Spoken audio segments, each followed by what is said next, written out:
तो अब हम लोग का इंस्ट्रूमेंटेशन कंट्रोल का आज तीसरा लेक्चर है। पिछले दो लेक्चर में हम लोगों ने प्रोसेस कंट्रोल को समझा कि what is the process control in manufacturing sector. Different type of process होते हैं, है ना। पहले क्लास में हम लोग थोड़ा सा इंडस्ट्रियल 4.0 को इंट्रोड्यूस किए, ठीक है। अब हम लोग जो है नेक्स्ट आज हम लोग पढ़ेंगे इंस्ट्रूमेंट के बारे में। अब हम लोग अंदर घुसेंगे, ठीक है। क्योंकि विदाउट इंस्ट्रूमेंट, कल मैंने आपको बताया था कि विदाउट इंस्ट्रूमेंट हम एक प्रोसेस को इमेजिन नहीं कर सकते। क्लियर? हम एक प्रोसेस को इमेजिन नहीं कर सकते कि जैसे मैंने आपको कल एक एग्जांपल दिया था कन्वेयर बेल्ट का स्पीड, तो उस स्पीड को हमको मेजर करना पड़ रहा था कि नहीं, ठीक है। अदरवाइज मेजर नहीं करेंगे तो फीडबैक कैसे मिलेगा, है ना। तो अब हम उस इंस्ट्रूमेंट के बारे में घुसते हैं। तो इंस्ट्रूमेंटेशनल पैरामीटर, अब सबसे पहले ये समझो कि ये जो लिखा है word instrumentational parameter, what is instrumentational parameter.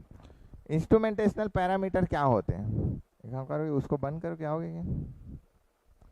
Instrumentational parameter क्या होता है, क्यों पढ़ते हैं, उसके बाद हम लोग घुसेंगे इंस्ट्रूमेंटेशनल पैरामीटर। जैसे मान लो मैं आपका एग्जांपल लेता हूँ, आपको जज करने के लिए मेरे पास कुछ पैरामीटर रहेंगे कि नहीं। जैसे फॉर एग्जांपल आप होशियार हो कि आप होशियार नहीं हो, ये कैसे मैं क्या तुम्हारा शक्ल देख के जज कर सकता हूँ? नो, इसके लिए कुछ पैरामीटर होंगे। क्या पैरामीटर? आपके रिजल्ट, आपका ज्ञान, या मैं आपका इंटरव्यू लूँगा, या मैं आपकी स्किल चेक करूँगा। समझ रहे हो कि नहीं?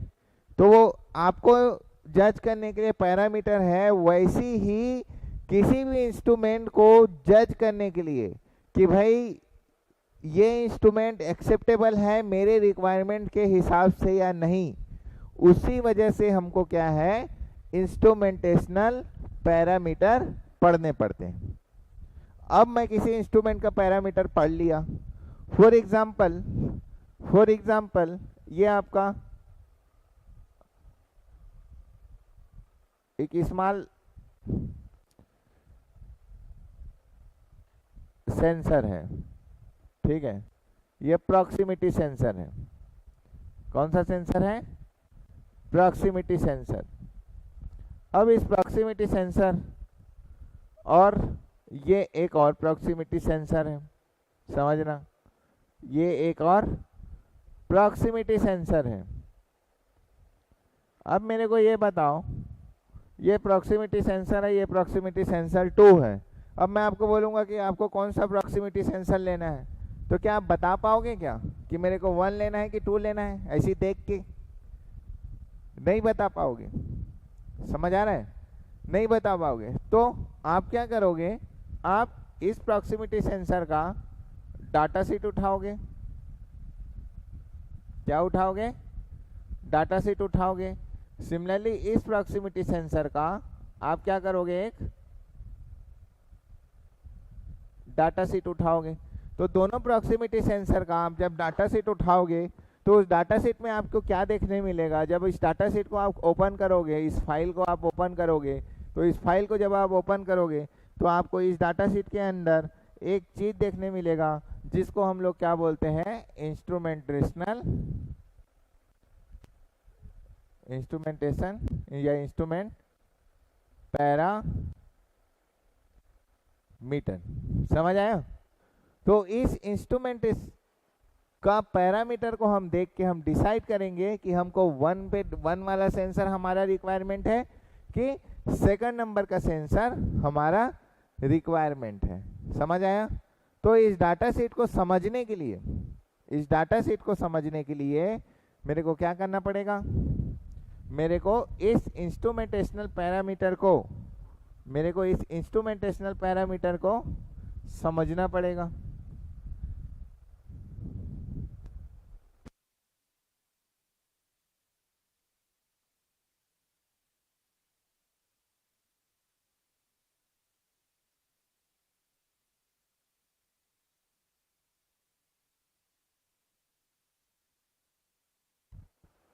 ठीक है।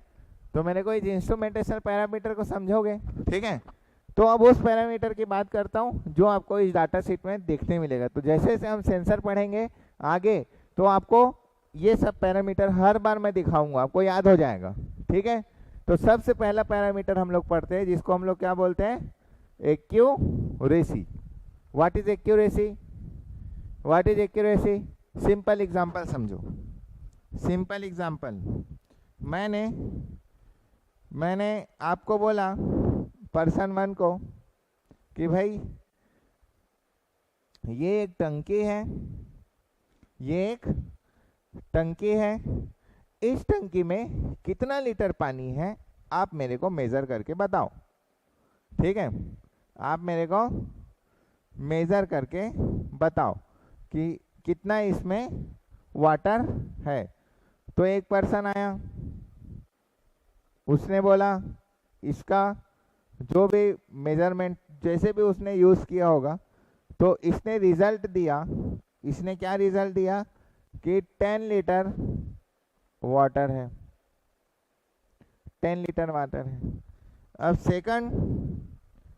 सेकंड पर्सन को हमने बुलाया, सेकंड पर्सन को हमने बुलाया और हमने इसको बोला मेजरमेंट करने के लिए।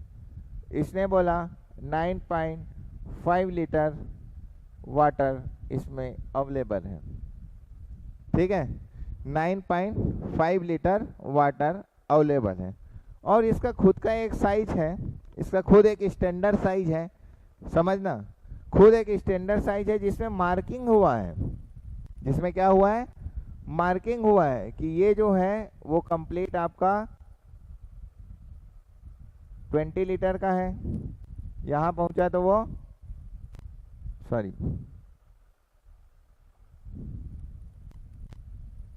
यहाँ पहुंचा तो वो 15 लीटर का है और यहाँ पहुंचा तो वो 10 लीटर का है, ठीक है। यहाँ पहुंचा तो ये रेड वाला लाइन आपका क्या है, 10 लीटर का है। ये मार्किंग है। तो ये मार्किंग को किसने किया होगा, कोई स्टैंडर्ड, कोई कंपनी होगी उसने मार्किंग किया है, स्टैंडर्ड।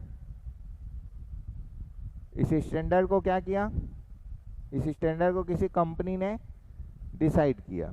अब देखो ये बताओ मेरे को कि एक्चुअल में वाटर कितना है, इसने बोला 10 लीटर, बट इस मार्किंग से हमको क्या दिख रहा है, इस मार्किंग से ये दिख रहा है कि पहला पर्सन ने जो मेज़र किया, पहला पर्सन ने जो मेज़र किया उसने क्या मेज़र किया कि इस मार्किंग से हमको ये समझ आ रहा है कि जो भी वाटर है एक्चुअल में वो 10 लीटर से क्या है, कम है। 10 लीटर से क्या है, वो वाटर क्या है आपका, कम है ना एक्चुअल में। लेकिन जब पहला वाला जब मेज़र किया तो वो क्या मेज़र किया कि 10 लीटर के इक्वल है, ये मेज़र किया। दूसरा वाला ने मेज़र किया 9.5 लीटर है। तो कौन सा वाला सही है और कौन सा वाला गलत है बताओ। पहला वाला गलत है और दूसरा वाला क्या है, सही है। लेकिन कितना सही है ये भी तो इम्पोर्टेंट है। हमको एग्जैक्ट पता है कि ये 9.5 लीटर है, नो। तो जितना वो अपने ट्रू वैल्यू के पास जाता है उतना ही वो क्या हो रहा है, हम उसको सही मान रहे, उसको एक्सेप्ट कर रहे हैं कि नहीं, उसको हम लोग क्या कर रहे हैं, एक्सेप्ट कर रहे हैं। समझ आया।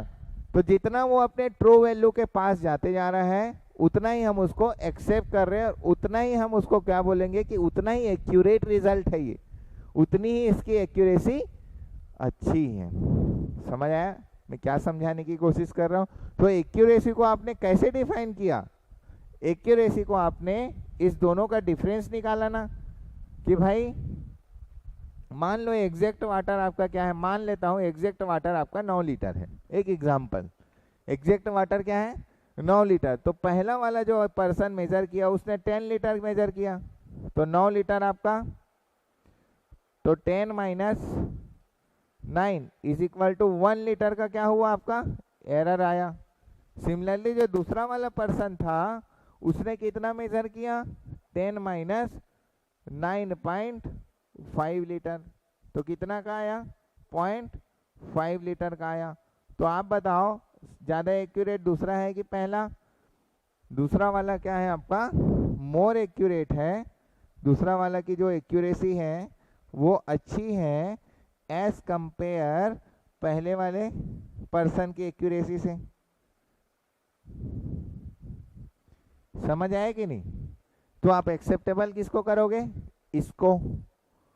समझ रहे हो क्यों? क्योंकि ये एक स्टैंडर्ड है, उस स्टैंडर्ड के करीब ये सही आंसर दे रहे हैं, है ना? एक स्टैंडर्ड है, उस स्टैंडर्ड के करीब आंसर सेकंड वाला दिया है। और उस करीबी को हम मेजर करने के लिए हम क्या करें? हमने यूज किया दिस एरर पैरामीटर को। दिख रहा है? एक्यूरेसी को कैसे डिफाइन करते हैं? Through error. थ्रू एरर, ठीक है? थ्रू एरर हम लोग क्या करते हैं? उसको डिफाइन करते हैं। क्लियर? समझ आया एक्यूरेसी क्या होती है? तो अगर आपको मैं बोलूँगा कि कोई थर्मामीटर है, एक एग्जाम्पल, जैसे मान लो कोई हीट एक्सचेंजर है, एक कंपनी है जिसमें आप वाटर ट्रीटमेंट कंपनी है, एक कंपनी है जो वाटर ट्रीटमेंट करती है, वाटर ट्रीटमेंट आपकी कंपनी है या वाटर ट्रीटमेंट प्लांट है, ऐसा बोलो। अब उसमें क्या होता है आपका? उसमें क्या होता है आपका? कोल्ड वाटर यहाँ से आता है और आउटपुट से क्या निकलता है आपका? Hot water. हाँ, ठीक है, हॉट वाटर यहाँ से निकलता है। इसको गर्म करने के लिए इसमें क्या लगा हुआ है?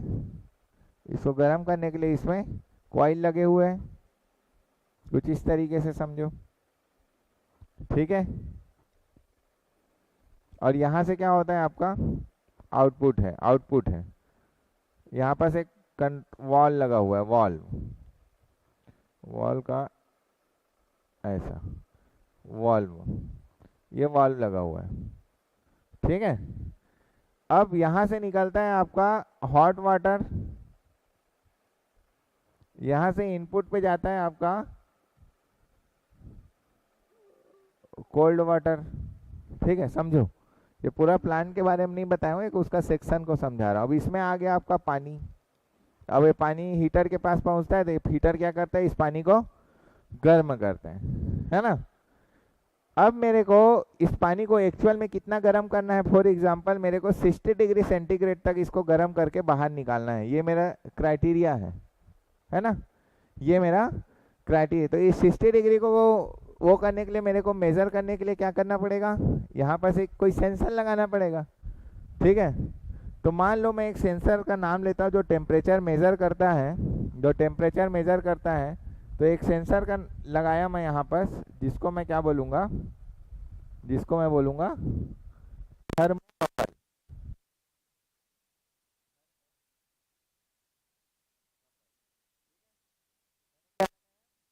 थर्मोकपल, दो ऑप्शन है। एक थर्मोकपल है, ये आपका एक थर्मोकपल है, और ये आपका सेकंड थर्मोकपल है। पहला थर्मोकपल में बोला है कि आपका जो एरर आएगा, जो भी रिजल्ट में, +-2 का एरर आएगा। दूसरा थर्मोकपल +5 का एरर आएगा। परसेंटेज क्या? आप मेरे को बताओ, आप कौन सा थर्मोकपल को वहां लगाओगे? सेकंड वाला थर्मोकपल को लगाओ। क्यों? क्यों? बिकॉज ये मोर एक्यूरेट, ये एज कंपेयर पहले वाले थर्मोकपल्स। तो मैं भाई वाल्व में को 60 डिग्री चाहिए, इंडस्ट्री है, इंडस्ट्री में कुछ कंप्रोमाइज नहीं कर सकता, ठीक है? तो जैसा भी वाल्व ओपन करना है, हो सकता है वाल्व ऑटोमेटिक ओपन हो या मैनुअल ओपन हो, इसके बारे में मैं चर्चा नहीं कर रहा हूँ। मे भी ये ऑटोमेटिक भी हो सकता है, मे भी कोई पर्सन इसको ओपन करता होगा, ठीक है? वो डिफरेंट प्रोसेस के ऊपर डिपेंड है। लेकिन मेरे को 60 डिग्री चाहिए और एक्यूरेट चाहिए, इसलिए मैं इस थर्मोकपल को मैं क्या करूँगा? प्रीफर करूँगा for measurement of temperature of this output, है ना, आउटपुट वाटर। ठीक है, तो इस जो भी आउटलेट में जो मैं थर्मोकपल लगाऊंगा उसको मैं यहाँ लगाऊंगा। क्यों?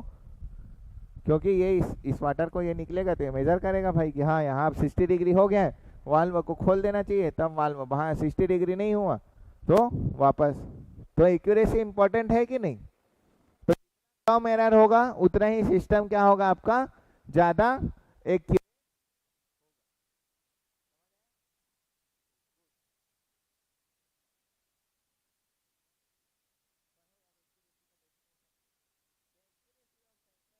to how closely it measure aligning with true value।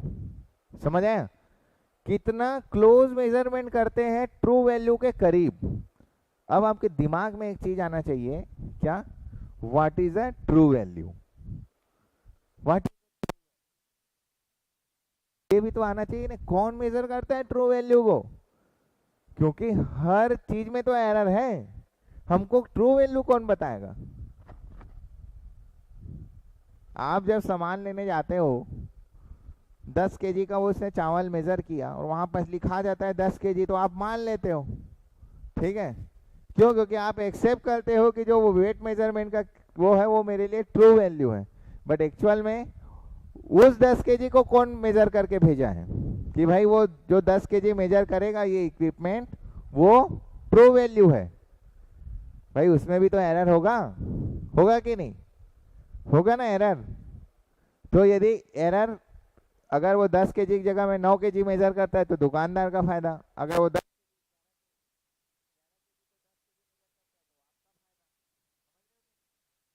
Error तो उसमें भी होगा। तो ट्रू वैल्यू क्या होता है फिर? देखो आप यदि ऐसा पढ़ोगे तब आपको समझ आएगा। एक आदमी ऐसा करेगा, हाँ ट्रू वैल्यू को कंपेयर किए उससे खत्म, एग्जाम में क्वेश्चन बन जाएगा, पढ़ते हो ना। But what is true value?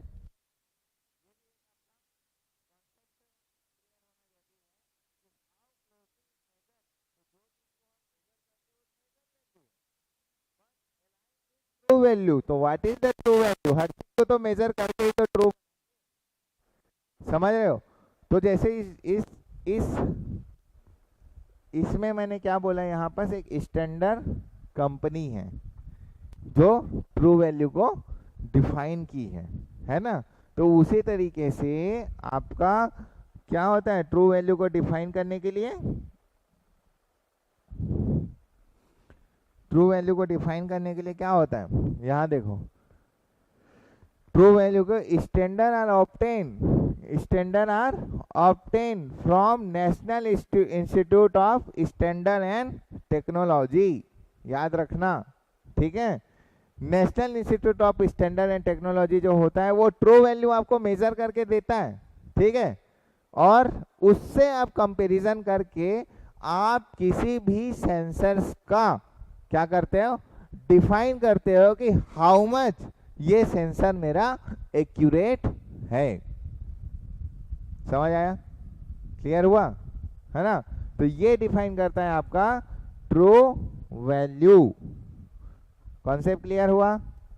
हाँ, ऐसा पढ़ना है, ऐसे पढ़ोगे तब समझ आएगा, सिर्फ न्यूमेरिकल बनाने बस से नहीं होता है। समझ आ रहा है? इस कॉल्ड ट्रू वैल्यू। अब आगे डेफिनेशन पढ़ते हैं, आगे पढ़ो फिर से। The accuracy of sensor refer to how closely it measure align with true value of quantity it's measuring. It's a critical performance characteristic that determines a sensor is suitability for a particular application। अब भाई तुम्हारा industry अलग है, तुम्हारा industry अलग है, दोनों का इंडस्ट्री अलग है, दोनों में मान लो आपको थर्मोकपल यूज करना है, तो आपकी एक्यूरेसी अलग डिफाइन होगी। समझ रहे हो कि नहीं? जहां हो सकता है थर्मोकपल का ज़्यादा रोल प्ले नहीं होता हो, आपके इंडस्ट्री में मान लो स्टीम से सब चीज़ बनता है, ठीक है? तो वहाँ थर्मोकपल का इम्पोर्टेंट रोल है। समझ रहे हो? तो आप क्या है, महंगे वाला थर्मोकपल नहीं खरीदोगे, चलो यार थोड़ा बहुत एरर है तो खरीद लेते हैं। आप महंगा वाला थर्मोकपल खरीदोगे क्यों? क्योंकि आपकी इंडस्ट्री में क्या है, उस थर्मोकपल का रिक्वायरमेंट ज़्यादा है, अच्छा थर्मोकपल चाहिए। क्लियर है कि नहीं? समझ रहे हो? जैसे आप यदि रनिंग करते हो तो एक रनिंग करने वाला आदमी एक अच्छा शूज लेता है, और मैं चलता हूँ, मेरे को जनरल सिर्फ लुक के लिए शूज पहनना है, तो मैं लुक हिसाब से लूंगा। मैं प्रॉपर्टी ही तो आप 10,000 का शूज लेना पड़ेगा यदि आप कोई आदमी फुटबॉल खेलता है, और एक आदमी रन चल रहा है, तो भाई वो 1,000 के शूज में भी काम करे, लेकिन है तो दोनों शूज ही ना।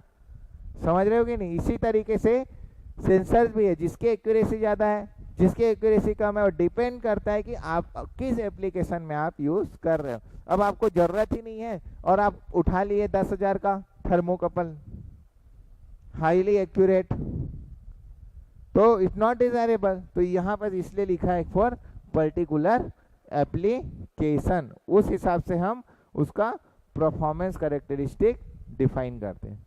पूरा क्लियर समझ आया ये जो मैं लिखा हूँ? समझ आया है ना? कॉन्सेप्ट क्लियर है ना? लिख लोगे ना?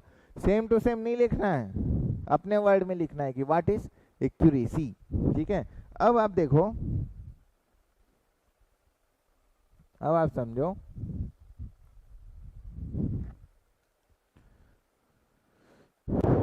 एरर, एरर,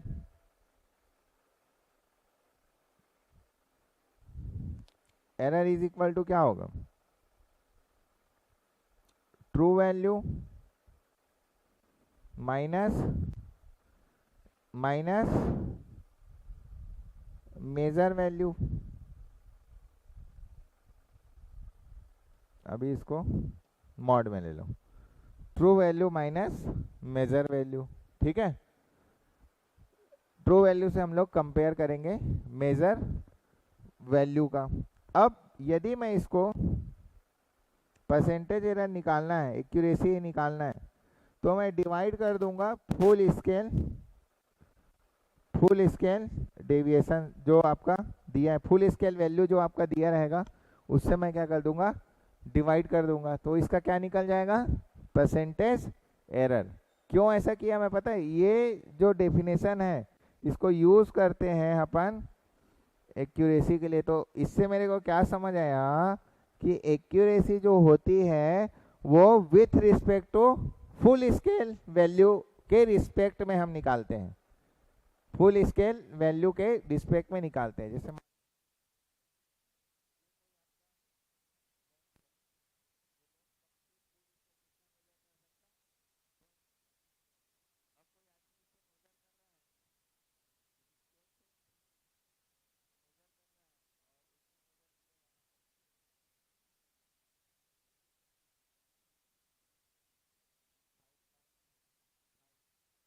ठीक है ना?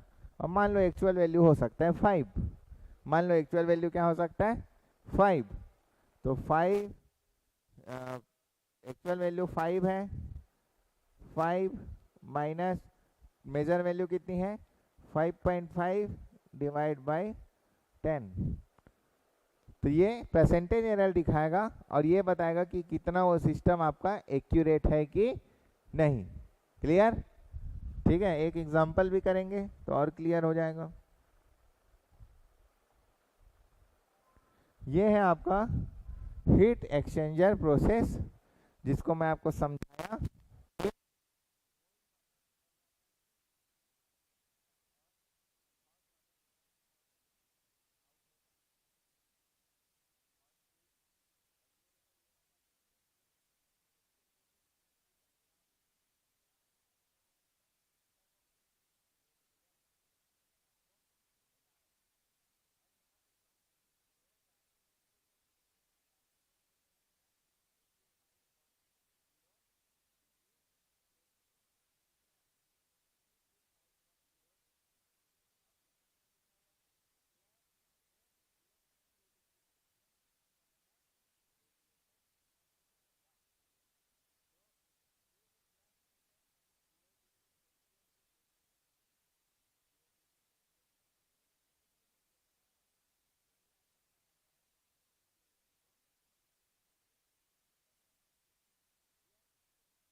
ठीक है, तो ये हो गया आपका हीट एक्सचेंजर, प्रोसेस कंट्रोल। ये accuracy determined by the comparating and indicating reading of that how that of no standard के बारे में समझाया, ट्रू वैल्यू। ठीक है, अब आप देखो जो एक्यूरेसी, ये सब फैक्टर को मैं बताऊंगा। Accuracy is depend upon linearity, मैं पढ़ाऊंगा लिनियरिटी। ठीक है, hysteresis, offset, drift and sensitivity, तो इस टर्म के बारे में हम लोग डिस्कस करेंगे बट नेक्स्ट क्लास में। ठीक है, अब हम लोग आगे बढ़ते हैं। ये एक एग्जांपल है, यहाँ पर पहले देखो नोट में, mostly accuracy is specify in term of full scale deflection. Full, अभी बताया ना, फुल स्केल वैल्यू के हिसाब से वो करते हैं। अब देखो यहाँ एक क्वेश्चन है, ए प्रेशर गेज, प्रैक्टिकल क्वेश्चन, ए प्रेशर गेज, प्रेशर मेजरमेंट करता है आपका प्रेशर गेज, तो ये pressure gauge range from 0 to 50 pascal या पीएसआई का क्या करता है, वो पास्कल का प्रेशर मेजरमेंट करता है। तो इसकी फुल वैल्यू क्या हो गई, इसकी फुल वैल्यू क्या हो गई 50 क्या हो गया इसका फुल वैल्यू डिफ्लेक्शन, मतलब ये कहाँ तक डिफ्लेक्शन कर सकता है, 50 पास्कल तक की वैल्यू क्या कर सकता है, ये मेजर कर सकता है। आगे देखो, the worst case spread is reading plus minus 4.35 pascal. Worst case condition में मतलब बहुत ही वर्स्ट बेकार कंडीशन में वो इतना एरर वो देगा, दिखाए ना यहाँ पास, प्लस माइनस 4.35 psi क्या देगा, वो एरर देगा। तो what is percentage full scale deviation, what is percentage full scale deviation, तो कैसे निकालूंगा मैं, percentage full scale deviation FSD, ये क्या है आपका कंप्लीट एरर है, ये क्या दिखा रहा है आपका एरर है, मेजर वैल्यू नहीं बता रहा है, ये बोल रहा है वर्स्ट कंडीशन में इतना एरर आएगा। तो एरर तो मेरे को बता ही दिया इसने, प्लस माइनस 4.35%, और फुल स्केल वैल्यू क्या है आपका 50, फुल स्केल वैल्यू क्या है आपका 50 है ना, इनटू क्या कर दो 100, परसेंटेज में निकालना है इसलिए इनटू 100, कितना आ रहा है वैल्यू, निकालो कैलकुलेटर से।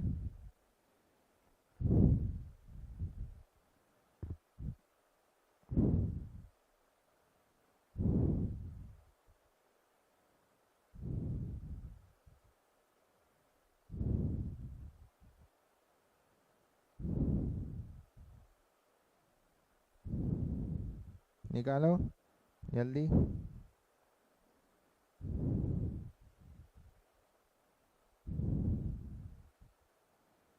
4.35 डिवाइड बाई 50, 8.7%, 8 प्लस माइनस 8.7%, सबका आ रहा है, यही आ रहा है कि नहीं आ रहा है, नहीं आ रहा है, 4.35 डिवाइड बाई 50 इंटू 100 करो ना, डरवा देते हो तुम लोग, तो नहीं आ रहा है बोलते हो, ऐसे कैसे नहीं आएगा, हाँ आ रहा है ना। तो 8.7%। अब यदि इस प्रेशर गेज को का डाटा शीट आप देखोगे ना, इस प्रेशर गेज का डाटा शीट आप देखोगे तो उसमें कैसे लिखे रहेगा, उसमें ऐसा लिखे रहेगा कि ये आपका एक प्रेशर गेज है, इस प्रेशर गेज का जो भी डायग्राम बनाएगा वो डाटा शीट रहेगा, और उसमें ऐसा लिखा रहेगा 50 प्लस माइनस 8.7%, ऐसा मिलेगा आपको रीडिंग इसके डाटा शीट की। तो इससे आपको क्या समझ आया ना कि 50 जो है इसकी फुल स्केल वैल्यू है, और जो 8.7% का एरर ये हमेशा देगा, प्लस माइनस 8.7% का क्या देगा, ये एरर आपको देगा। और 8.7% का एरर आपके लिए यदि एक्सेप्टेबल है तो आप एक्सेप्ट करो, और यदि आपके लिए वो एक्सेप्टेबल नहीं है तो आप ये वाला प्रेशर गेज को मत खरीदो। समझ आया कि नहीं? तो ये पहला टर्म हमको समझ आया। डाटा शीट में जो हम देखेंगे डाटा शीट, तब हमको ये चीज़ समझ आएगा कि एक्यूरेसी डाटा शीट में किस तरीके से लिखा जाता है। एक्यूरेसी डाटा शीट में किस तरीके से लिखा जाता है। क्लियर? आगे बढ़ते हैं। तो ये पहला टर्म है एक्यूरेसी। आई थिंक आपको एक्यूरेसी समझ आया होगा। समझ आया एक्यूरेसी? और एग्जांपल्स करेंगे। अब दूसरा हम लोग पार्ट पढ़ते हैं range. What is a range? The range of sensor refer to minimum and maximum value of a quantity. Minimum and maximum value of quantity. तो जैसे अभी का प्रेशर गेज पढ़े, ये प्रेशर गेज है। ये प्रेशर गेज मेरा 0 पास्कल से लेकर 50 पास्कल तक मेजर करता है। तो इसका रेंज क्या होगा? इसका रेंज को मैं क्या बोलूँगा? ये जो प्रेशर गेज है वो 0 से 50 पास्कल तक के रेंज के प्रेशर को क्या करेगा? मेजर करेगा। बोलूँगा ना ऐसी एक रेंज मतलब क्या होता है? दायरा। उसका दायरा कितना है? उसका मिनिमम दायरा और उसका मैक्सिमम दायरा। समझ आया? तो फिर से पढ़ो। The range of a sensor refer to the minimum and maximum value of a quantity it can reliably measure और डिटेक्ट।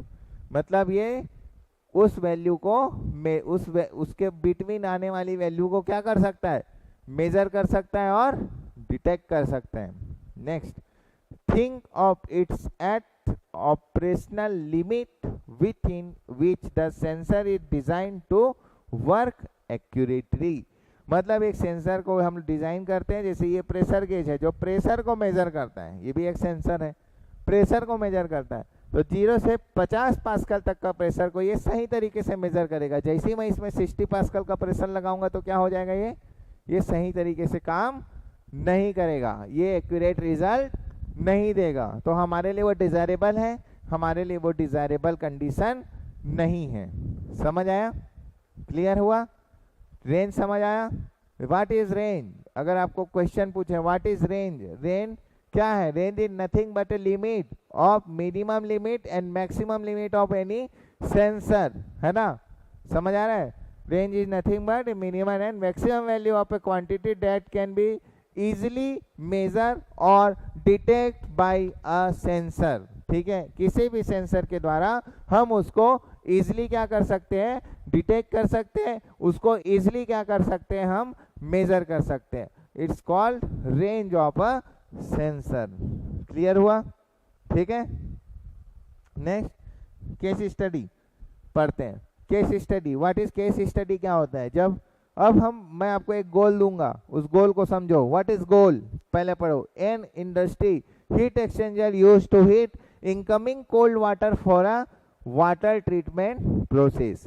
मतलब एक हीट एक्सचेंजर है जो इनकमिंग कोल्ड वाटर, जो ठंडा पानी हमारे पास आ रहा है, उसको वो क्या करेगा? हीट करेगा और वो वाटर ट्रीटमेंट प्रोसेस में यूज करेगा। तो हमारा गोल क्या है? हमारा गोल क्या है? The goal is to raise the water temperature from average of 15 degree Celsius to 60 degree Celsius using steam. भाप का यूज करके उस वाटर को हम क्या करेंगे? गर्म करेंगे। कितना है उसको? कितना तक का गर्म करना है उसको? मेरे को 15 डिग्री सेल्सियस से 16 डिग्री सेल्सियस तक मेरे को क्या करने का है? उसको गर्म करने का है। अब आपको टास्क देता हूं कि to select range of thermometer. आपको मैं टास्क दूंगा कि भाई मेरा इंडस्ट्री में ये मेरे को बनाना है। एज ए इंजीनियर आप मेरे पास थर्मोकपल लाओ और कौन से रेंज का थर्मोमीटर मेरे को यूज करना चाहिए वो आप मेरे को बताओ एज अ डिजाइनर आप बताओगे, एज अ इंडस्ट्री पीपल आप मेरे को बताओगे कि यहाँ कौन सा रेंज का थर्मोमीटर यूज होना चाहिए। क्वेश्चन समझ आया? क्वेश्चन केस स्टडी है कि किसी भी इंडस्ट्रियल पीपल को किस तरीके से किसी थर्मोमीटर का यूज करके टेम्परेचर अपन मेजर करेंगे। क्लियर हुआ? अब देखो, अब जब ये चीज आया तो सबसे पहले आपको एक हीट एक्सचेंजर के बारे में पता रहना चाहिए। तो जैसे कि मैंने आपको एक डायग्राम बना के बताया था, सिंपल डायग्राम।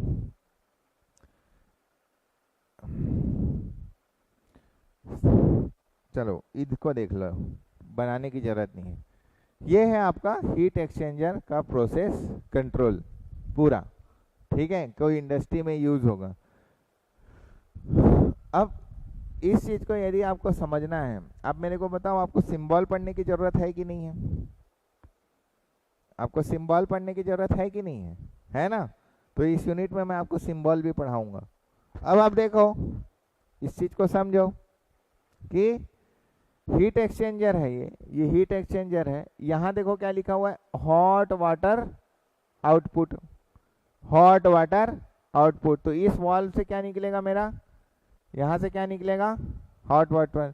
ये क्या है आपका, हीट एक्सचेंजर है, ठीक है। ये क्या है आपका, हीट एक्सचेंजर है। इस हीट एक्सचेंजर में क्या होगा आपका, हीट एक्सचेंजर में यहाँ से देखो स्टीम, स्टीम इनलेट, मतलब स्टीम को मैं क्या करूँगा, स्टीम डालूंगा, ठीक है। वाल्व नंबर 3 से स्टीम डालूंगा। ये क्या करेगा, इस स्टीम से, स्टीम के प्रोसेस से ये क्या करेगा, इस कोल्ड वाटर इनलेट को, मतलब यहाँ से मैं क्या डालूंगा, कोल्ड वाटर, ठीक है। कोल्ड वाटर को मैं यहाँ से इनपुट दूंगा, ठीक है। और वो कहाँ जाएगा आपका, वो कहाँ जाएगा आपका, प्रेशर, प्रेशर पंप यूज होता है, ठीक है। और वो प्रेशर पंप को कौन कंट्रोल करते हैं, आपका पीएलसी, पीएलसी, ठीक है। और पीएलसी का जो डिस्प्ले होता है उसमें रियल टाइम आपको दिखते रहता है, टेम्परेचर दिखेगा, सेट पॉइंट दिखेगा, ये डिफरेंट मैटर है, ये कंट्रोलर का पार्ट है। अब हीट एक्सचेंजर क्या कर रहा है, कोल्ड वाटर को ले रहा है वहाँ से और उसको वो गर्म करके यहाँ से क्या कर रहा है, वो उसको आउटपुट दे रहा है।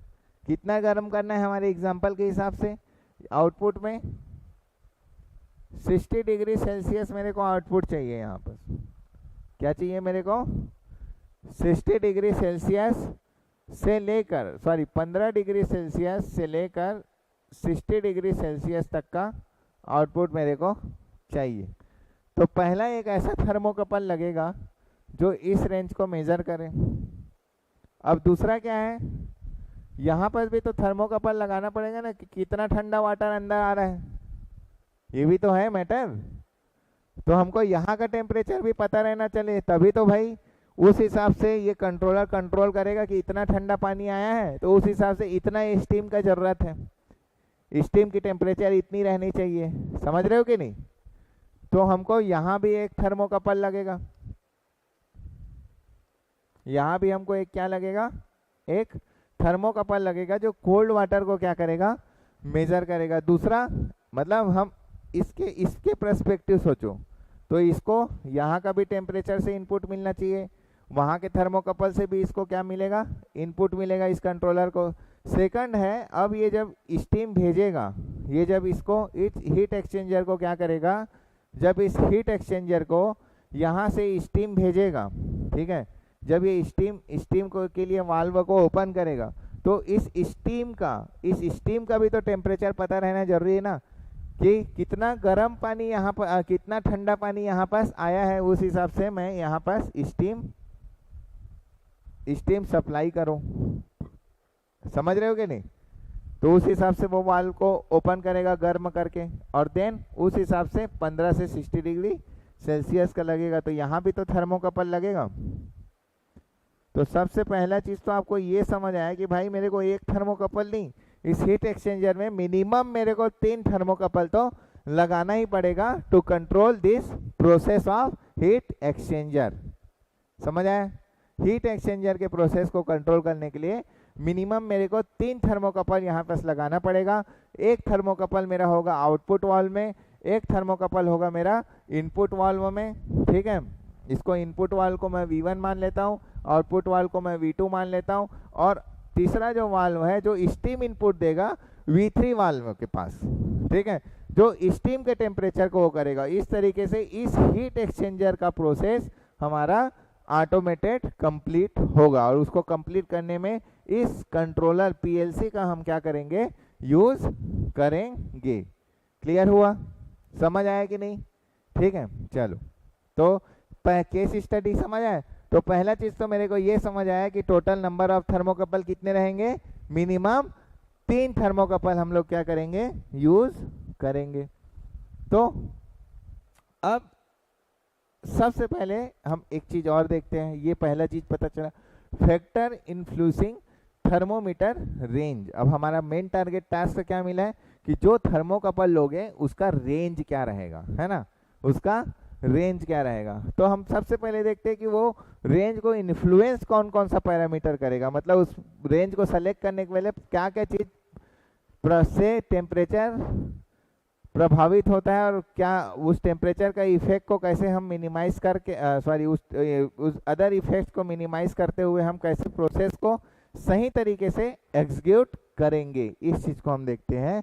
तो प्रोसेस टेम्परेचर, प्रोसेस में क्या होता है, inlet water temperature, inlet water temperature. तो what is the inlet water temperature? अब देखो अभी कौन सा सीजन है, अभी मान लो ये समर का सीजन है, समर सीजन है, ये टंकी में आपका पानी रखा हुआ है, ठंडा पानी, ठीक है, टंकी में क्या रखा हुआ है भाई आपका, ये ठंडा पानी रखा हुआ है।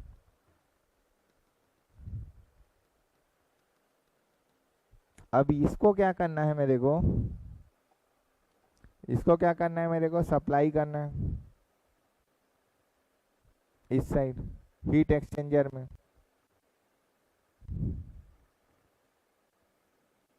ये मेरा पूरा हीट एक्सचेंजर है,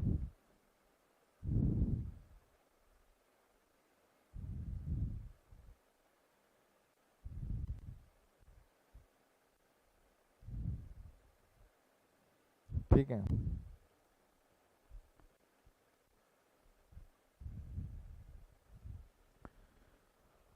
और सेम जो माहौल है, सेम जो माहौल है, ये आपका विंटर सीजन है, क्या है आपका, विंटर सीजन है, धूप ज़्यादा नहीं निकलता जिसमें, ये हो गया आपका विंटर सीजन, विंटर सीजन। ये हो गया आपका समर सीजन, समर सीजन। अब ऐसे कंडीशन में आप बताओ मेरे को, क्या बाहर का इन्वायरमेंटल टेम्परेचर इफेक्ट करेगा कि नहीं इस कोल्ड वाटर को, करेगा कि नहीं, करेगा ना। पहले कंडीशन में आपका इस कोल्ड वाटर का टेम्परेचर क्या हो जाएगा, इस कोल्ड वाटर का टेम्परेचर ज़्यादा रहेगा, ठीक है, पहले कंडीशन में इस कोल्ड वाटर का टेम्परेचर ज़्यादा रहेगा, और दूसरे कंडीशन में कोल्ड वाटर का टेम्परेचर कम रहेगा। तो because of this summer season और because of this winter season आपका कोल्ड वाटर का टेम्परेचर वेरी होगा कि नहीं, होगा ही, जायज़ सी बात है। इसके कारण क्या होगा, आपका कोल्ड वाटर का टेम्परेचर बढ़ जाएगा, बढ़ जाएगा कि नहीं, और इसके कारण क्या होगा, थोड़ा कोल्ड वाटर का टेम्परेचर में भी विंटर के कारण घट सकता है। तो क्या अब मैं कंपनी जब बना रहा था तो मैं सोचा कि ठीक है भाई, कोल्ड वाटर का टेम्परेचर मान लो फॉर एग्जांपल मेरे को 10 डिग्री सेल्सियस चाहिए, फॉर एग्जांपल, है ना, मैं 10 डिग्री सेल्सियस 5 डिग्री सेल्सियस को मैं क्या मान के चलता हूँ, मेरा कोल्ड वाटर है ना, ठंडा पानी है, तो 5 डिग्री सेल्सियस मेरे को चाहिए रहता। अब मैं क्या सोचा कि चलो मैं एक थर्मोकपल लगा देता हूँ यहाँ पास मैं एक थर्मोकपल लगा देता हूँ जो इसका टेम्परेचर को क्या करेगा, मेज़र करेगा, इसके टेम्परेचर को क्या करेगा, मेज़र करेगा। और इसका रेंज कितना है, इसका रेंज कितना था, 0 डिग्री सेल्सियस टू मान लो आपका 5 डिग्री सेल्सियस। मैंने इस रेंज का एक थर्मोकपल लगा दिया। अब हुआ क्या जब मेरा समर सीजन आया, जब मेरा समर सीजन आया तब इसका टेम्परेचर बढ़ गया। इसका टेम्परेचर जैसे ही बढ़ा तो मान लो हो सकता है 3 डिग्री सेल्सियस बढ़ गया। तो अब इस कोल्ड वाटर का टेम्परेचर कितना हो गया? 3 + 5 डिग्री, मतलब टोटल हो गया लगभग 7 से 8 डिग्री सेल्सियस करीब। लेकिन यहाँ थर्मोकपल जो लगा हुआ है वो क्या मेजर करता है? वो क्या मेजर करता है? Maximum 5 degree Celsius. अब वो बोलेगा भाई कि ठीक है तो इतना, लेकिन इसका तो मैक्सिमम कैपेसिटी ही कितनी है? 5 डिग्री सेल्सियस मेजर करने की। तो 5 डिग्री सेल्सियस ये मेजर करके ये कंट्रोलर को क्या देगा? इस कंट्रोलर जो पीआईडी कंट्रोलर यहाँ लगा हुआ है, इस कंट्रोलर को वो इनपुट देगा। और क्या इनपुट देगा?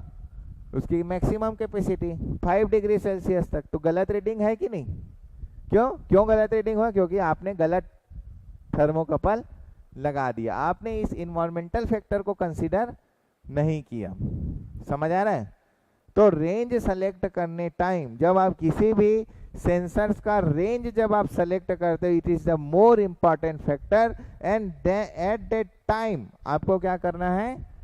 इस इन्वायरमेंटल फैक्टर को भी कंसीडर करना रखता है। ठीक है कि भाई इस इन्वायरमेंट फैक्टर में कि कितना हाई और जा सकता है जिसको ये बियर करे। तो इस हिसाब से मेरे को यहाँ जो भी टेम्परेचर लगाना पड़े, जो भी यहाँ थर्मोकपल लगाऊंगा, उसको मैं 0 से 5 डिग्री का नहीं करूंगा। मैं क्या करूंगा?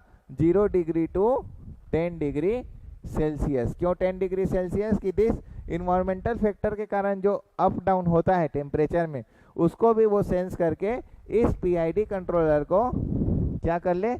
सही इनपुट वो दे दे। समझ आया तुम तीनों को? आपको समझ आया? ठीक है, क्लियर? समझ आया? तो रेंज सेलेक्ट करना सिंपल टास्क है क्या? हाँ, रेंज सेलेक्ट करना क्या सिंपल टास्क है? इंडस्ट्री के पर्सपेक्टिव से सोचो, नो, हर फैक्टर को आपको कंसीडर करना पड़ता है। तो ये पहला इन्वायरमेंटल फैक्टर था। ठीक है, नेक्स्ट तो ये देखो, the cold water inlet temperature might fluctuate seasonally. Might fluctuate seasonally, समझ आया जो बोल रहे हैं? मे भी वो फ्लक्चुएट करेगा विंटर सीजन में एंड समर सीजन में। For example it could range from 10 degree in winter to 25 degree in summer. एक एग्जाम्पल है, जैसे मैंने 5 डिग्री से 7 डिग्री किया था, है ना, उसी तरीके से इसमें एग्जाम्पल मैंने लिख दिया है कि 10 डिग्री सेल्सियस विंटर में दिखाता है, उसी तरीके से वही कोल्ड वाटर जो है वो 25 डिग्री सेंटीग्रेड समर में दिखाता है, टेम्परेचर उसका बढ़ जाता है। तो हमको रेंज सेलेक्ट करने के टाइम इस पैरामीटर को भी ध्यान देना है। ठीक है, नेक्स्ट, तो ये पहला चीज हो गया। नेक्स्ट आपका आउटलेट टेम्परेचर, आउटपुट साइड का temperature. The actual outlet temperature might occasionally go slightly higher और लोअर। अब हीट एक्सचेंजर में आउटपुट टेम्परेचर किस पे डिपेंड करता है? स्टीम, कितना स्टीम आप उसको दे रहे हो, समझ रहे हो कि नहीं? हो सकता है कई बार क्या हो, कंट्रोलर के कारण स्टीम क्या हो गया, ज़्यादा स्टीम उसमें पहुंच गया। मतलब जैसे आप चाहते हो कि भाई मेरा एक बॉईल हो जाए, है ना, अब एक बॉईल तो हो जाता है लेकिन उसके बाद भी उबलते रहता है, होता है कि नहीं? उसके बाद भी बॉईल हो रहा है, उसके बाद भी और गर्म हो रहा है, और गर्म हो रहा है, और गर्म हो रहा है, होता है कि नहीं? ओकेशनली हो जाता है कि नहीं? ओकेशनली हो जाता है। तो आपका जो टेम्परेचर सहना चाहिए उसको, तो समझ रहे हो कि नहीं? आपका जो थर्मोकपल है इसको भी सहना चाहिए ना। ओकेशनली यदि टेम्परेचर मेरा बढ़ गया तो उस रेंज को भी तो पीआईडी कंट्रोलर को बताएं कि भाई देखो ये आउटपुट साइड है ना, ये हीट एक्सचेंजर का आउटपुट है, ये उसका वाल्व है, यहाँ लगा हुआ है आपका एक थर्मोकपल। अब इसको मैंने बना दिया, इसको एग्जैक्टली मैंने क्या कर दिया कि ये मेजर कर सकता है मेरा 15 डिग्री सेंटीग्रेड टू, या sorry 0 degree centigrade to 60 degree centigrade, है ना। अब कंट्रोलर लगा हुआ है, इस कंट्रोलर ने यहाँ से जो स्टीम इनपुट जो जाएगा उसका वाल्व को ओपन किया। अब यहाँ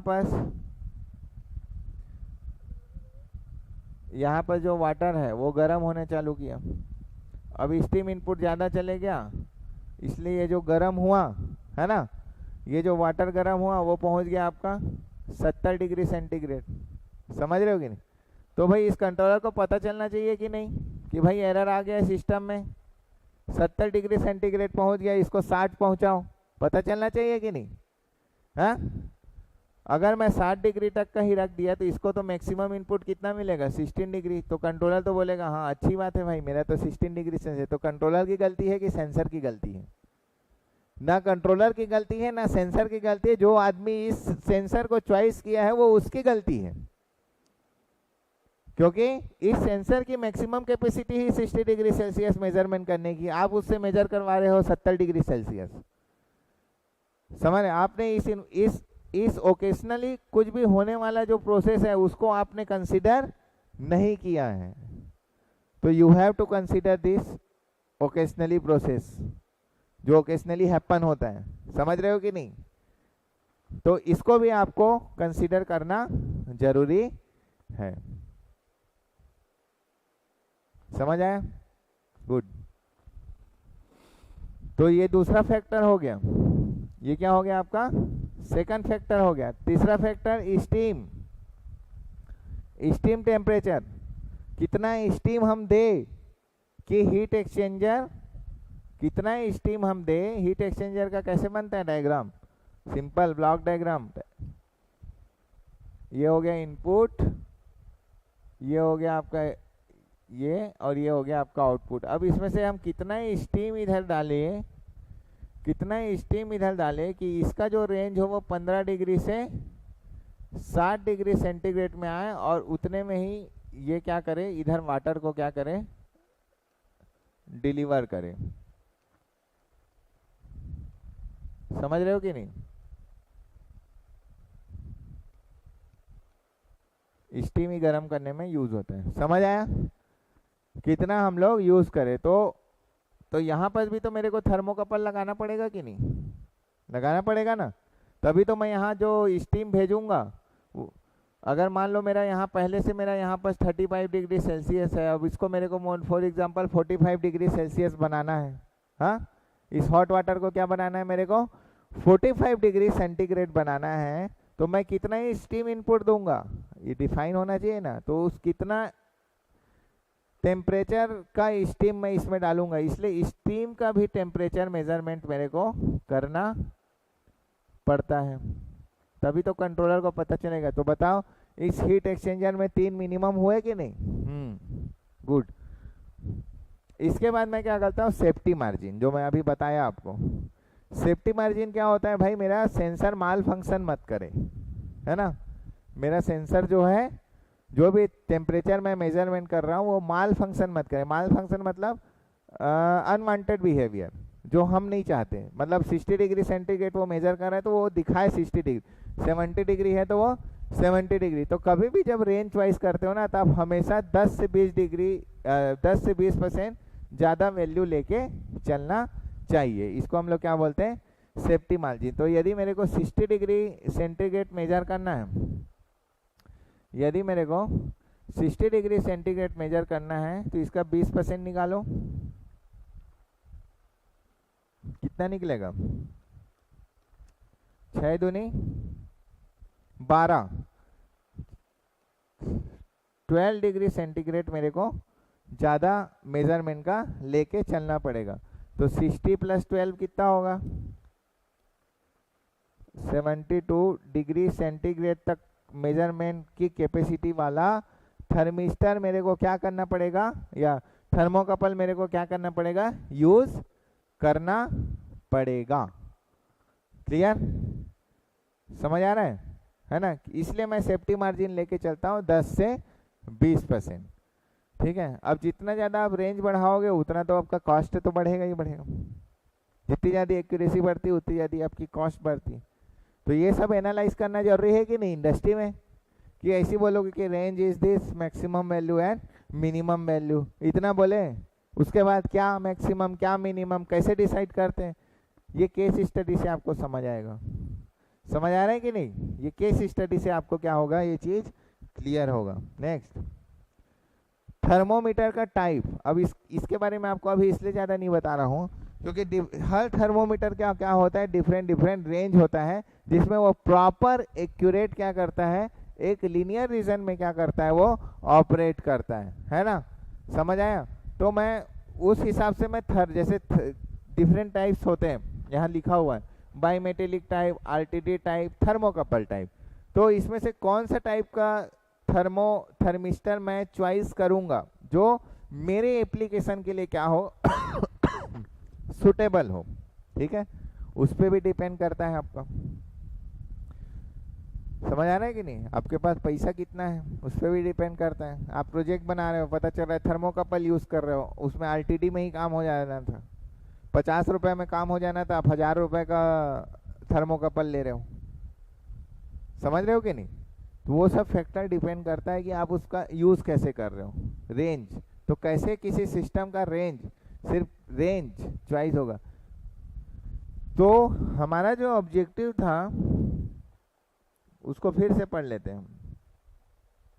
हमारा जो ऑब्जेक्टिव है वो ये है कि 15 से 60 डिग्री तक का हमको क्या करना है, हीट एक्सचेंजर में मेंटेन करना है। इसके लिए आप कितने रेंज का थर्मोमीटर आप लोगे, यही है ना ऑब्जेक्टिव हमारा। तो भाई 15 से 60 डिग्री ये सिस्टम का टेम्परेचर है, ये सिस्टम का टेम्परेचर है। और इसको इस सिस्टम को बनाने के लिए मेरे को टोटल 3 थर्मिस्टर लगेगा, 1, 2 और 3, और इस तीनों का अलग अलग रेंज रहेगा। एक मेरा कोल्ड वाटर वाला लगेगा, एक मेरा हॉट वाटर में लगेगा, एक मेरा स्टीम वाले जगह में लगेगा। समझ आया। तो 3 थर्मोकपल लेने और तीनों का रेंज जो रहेगा वो डिफरेंट रहेगा। समझ आया, क्लियर।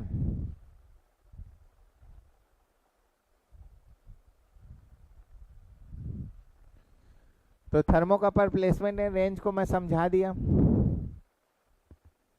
अब कंक्लूजन मेरे को क्या निकला कि cold water inlet thermometer would ideally have range like 0 degree to 50 degree centigrade. ठीक है, कि 0 से वो 50 डिग्री सेंटीग्रेड तक क्या कर सके, मेजर कर सके। क्लियर। कहाँ पास, जहाँ पास इनलेट रहेगा, जहाँ पास पानी क्या होगा, मेरा इनपुट होगा। और हॉट वाटर आउटलेट का थर्मोमीटर वो टिपिकली स्पेसिफाई विथ रेंज। इसका रेंज कितना होगा आपका, हमको मेजर कितना करना है, 15 डिग्री टू 60 डिग्री सेल्सियस। और इन्वायरमेंटल और सेफ्टी फैक्टर को यदि मैं लूँगा तो उसमें 20% तक का ज़्यादा कर लो, ठीक है, प्लस कर लो। ये इसका रेंज हो जाएगा यहाँ का थर्मोकपल का। और स्टीम टेम्परेचर, जो स्टीम मेरे को देना है 120 डिग्री सेंटीग्रेड तो 150 डिग्री सेंटीग्रेड के रेंज तक का मेरे को स्टीम वाले जगह में थर्मिस्टर लगाना होगा। ठीक है,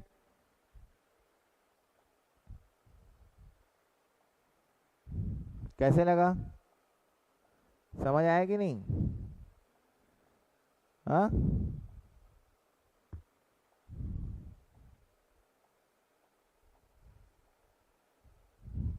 तो ये 3 थर्मोकपल लगेगा यहाँ पास, यहाँ पास 3 थर्मोकपल लगेगा।